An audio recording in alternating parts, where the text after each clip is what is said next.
Welcome back. I'm IndieRPM. And I'm the Curio Hunter. And this is Unbox the Universe, where we unbox trading cards so you don't need to.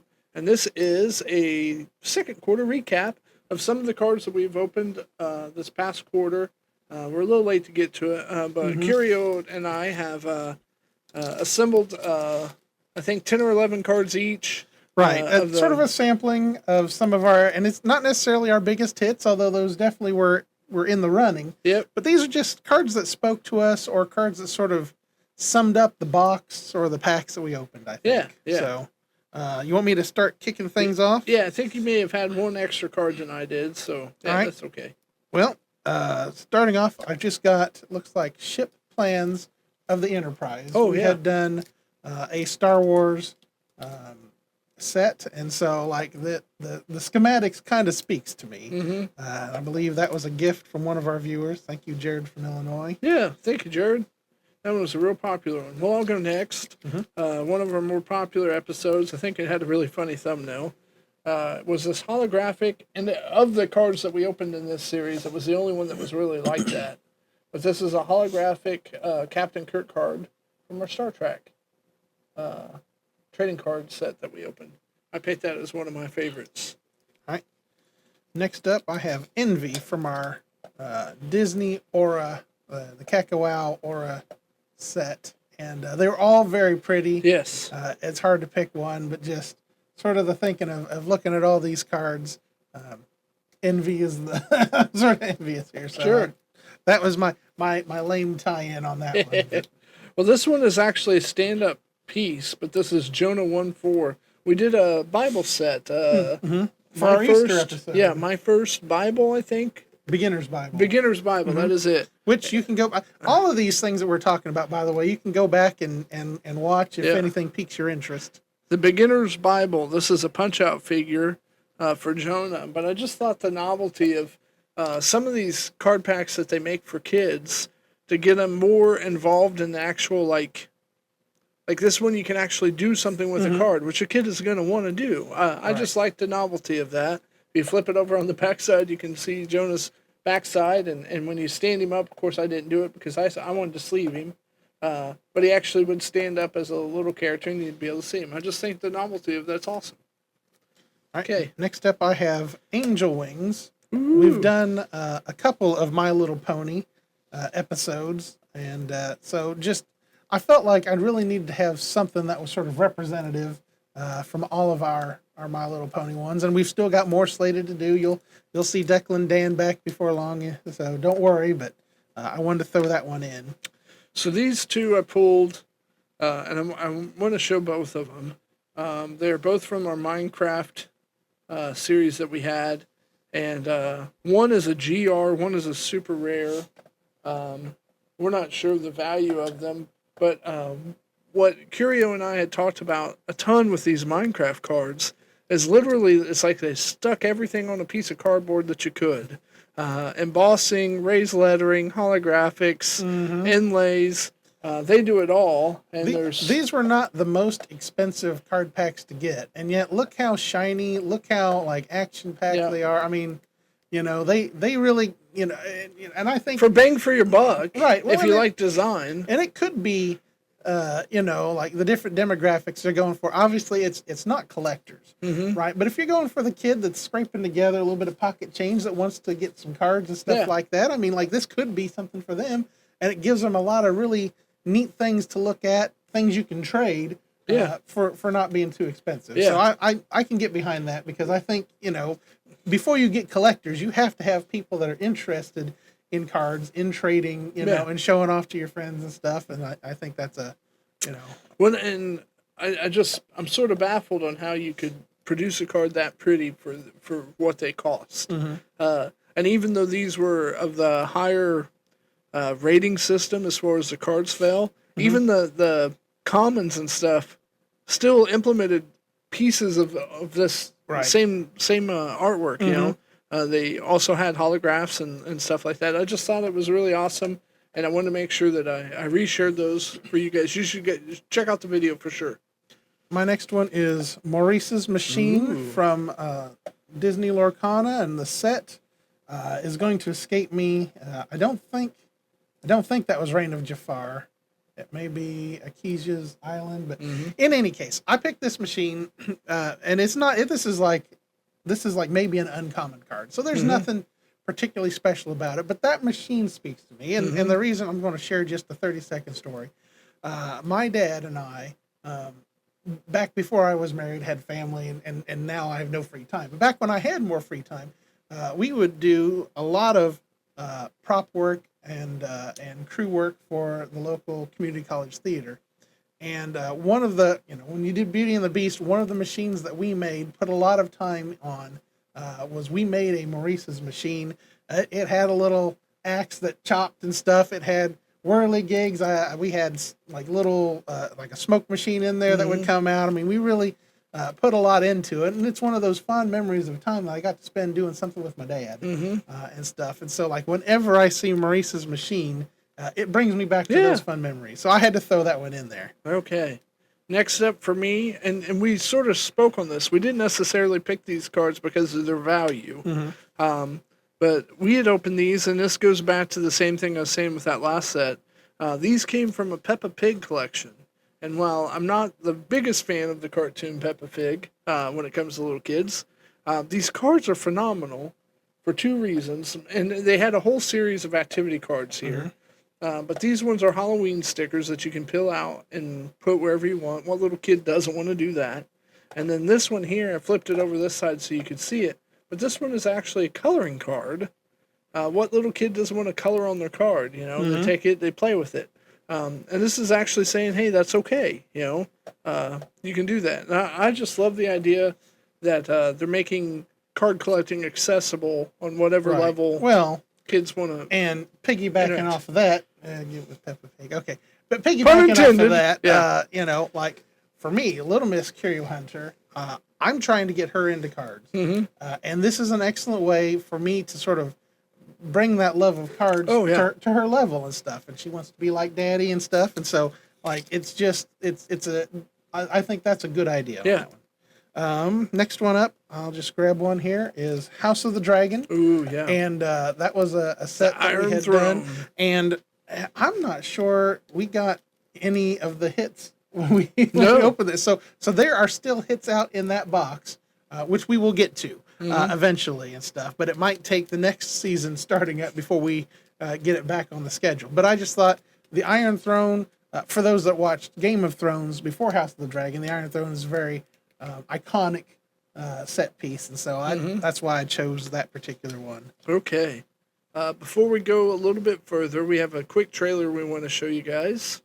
For those of you that have been paying attention, we recently participated in Sunday's Gen Con, and we have some information coming from there.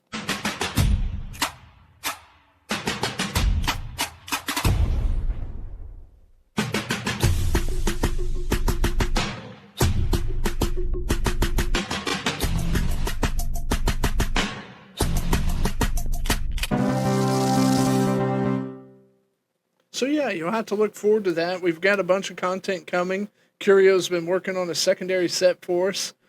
Some of those card games that we got from some of the great vendors, Talisman,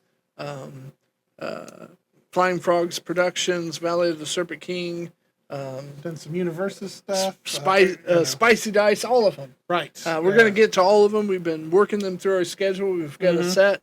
When you plan out your card openings up to about 2 years in advance. 3. So now we're having to fit them in, but we wanted to do this. We're excited to do it, and we're excited to do it right for you guys. So that was just a reminder that stuff is coming, and we're actively working on it.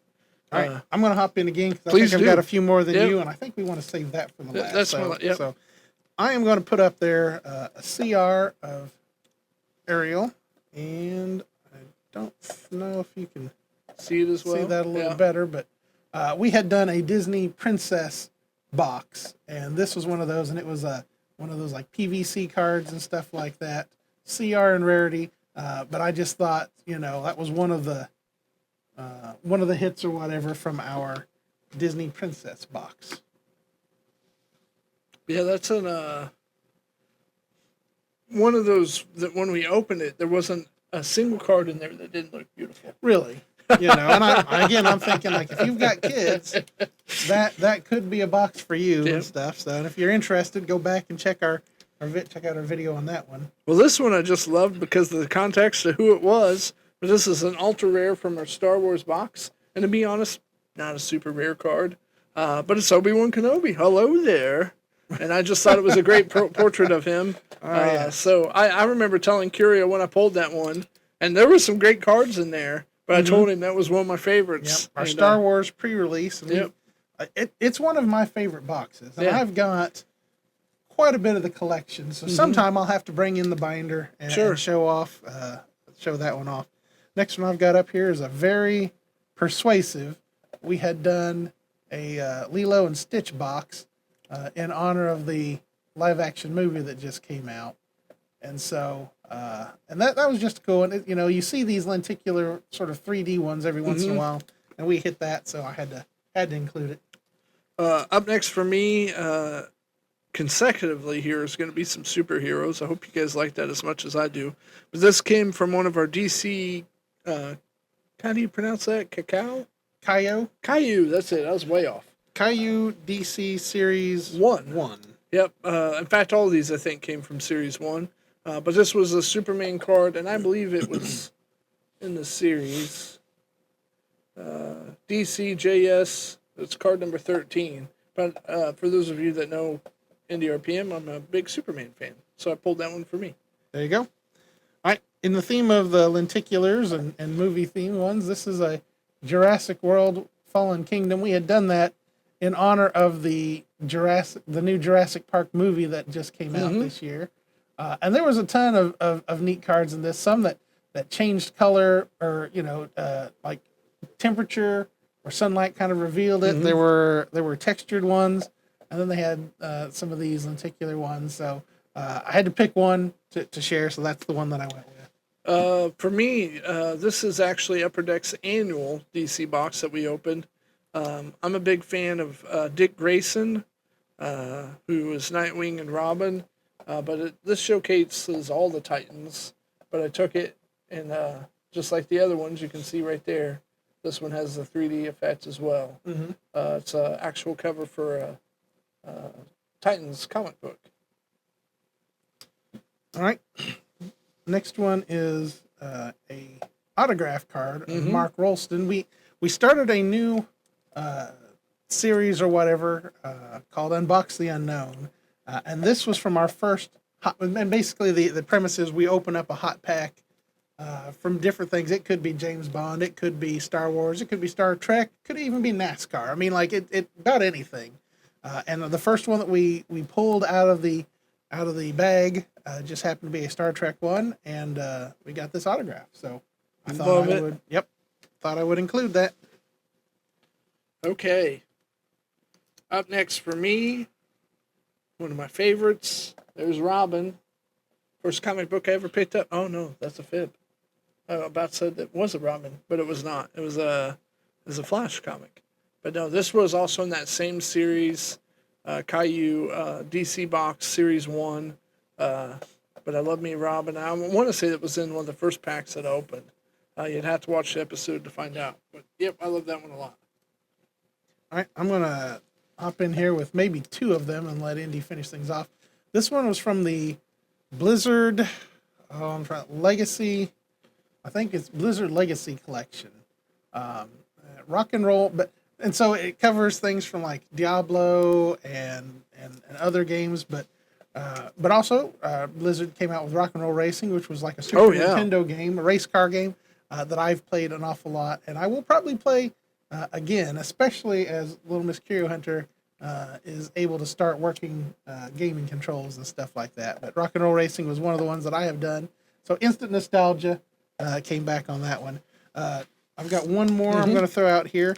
And if you remember watching our video where we did the archives at home from the archivist, tradingcardsarchives.com, he had sent us a box full of different packs that he found interesting and thought people at home might enjoy opening up.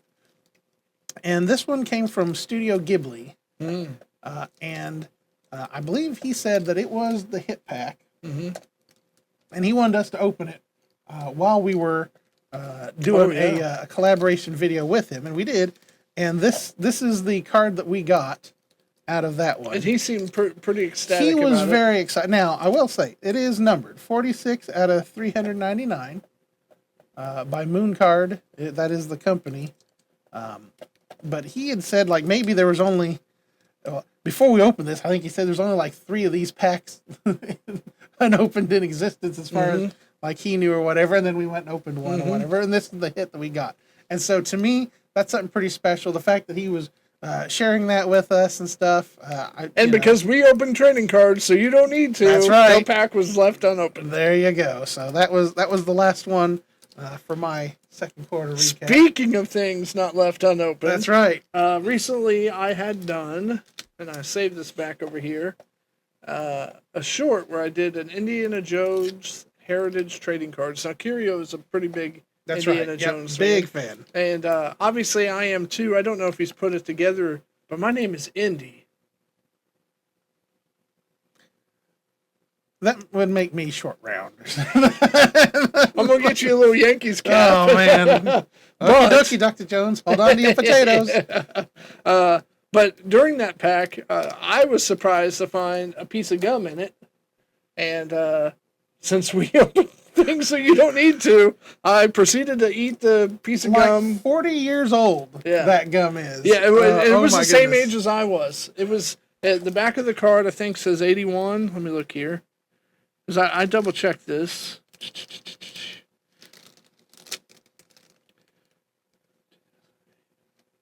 Was it a different pack? I tell you what, actually, yes, because that was the Raiders of the Lost Ark. Yes. Yeah, it was a pack. 1981 And pack. so, yeah, that's what, Yep. and I don't think we have that. Nope, I apologize. I set that there thinking that was it, but it was not. But anyways, so I took the gum that we had inside that pack, and I proceeded to open it, so you guys wouldn't have to, and then I ate it live.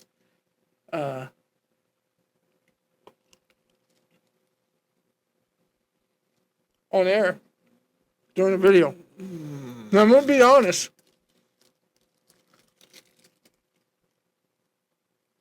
This one is far better. Well, it's probably newer. Can I see the pack again? This wasn't just Oh, nope, it hit him. Oh gosh. Well, I may have to finish this video out solo here. Nope, he's holding it together. You got this, Indy. No, I'm done. He does not have this. He does not have this. No, there was a weird alcohol taste to that. They're probably trying to preserve it. Because I think that particular gum may have been from 2000. Let's hope my cardiologist wasn't watching this. We just had a real interesting conversation about the food that I eat. I don't know that I told him that 40-year-old bubblegum was part of it. Well, good news. This one's only about 17. Well, so Maybe. that pack that I'd saved that extra piece was from the Raiders as well. Interesting thing when I was Then opening, 40, yeah. when I was opening the packs of cards, the one piece of gum that I had was unwrapped. It was just in with the cards, and that's the one that I ate because it's like, oh, that's kind of weird. So I just shoved it in there. I opened another pack and found that it was actually sleeved, and I was thinking, oh, what have I done? But I have saved that over here with the intention of I'm going to open another one and eat it. Horrible idea. Don't do it. Well, I tell you what, I saw that over there, and I was thinking I was going to have to chew that one. So, I mean, this has turned out to be a great video. Well, for me. I think if we have a running rule here that if we happen to open another pack, whoever opens it, and there happens to be a thing of gum in it, you have to chew it. Dude, I got like 5 more of these. I hope I'd totally do. Yeah. All right. Well, this has been a great quarter recap. We had some really great cards, all of which you can watch the videos of. They're in multiple playlists. In fact, what I may do is I may have Curio take some of the cards that were issued here and make another playlist that says Quarter 2 Spotlight. If you want to look for videos that were showcased from the cards that we opened, maybe I'll have another playlist set up for that. Curio, you have anything else? I think that's it for now. Okay. Well, I've been IndieRPM. And I'm the Curio Hunter. And we open trading cards and eat bubblegum so you don't need to. Happy collecting. Take care and take care of yourself.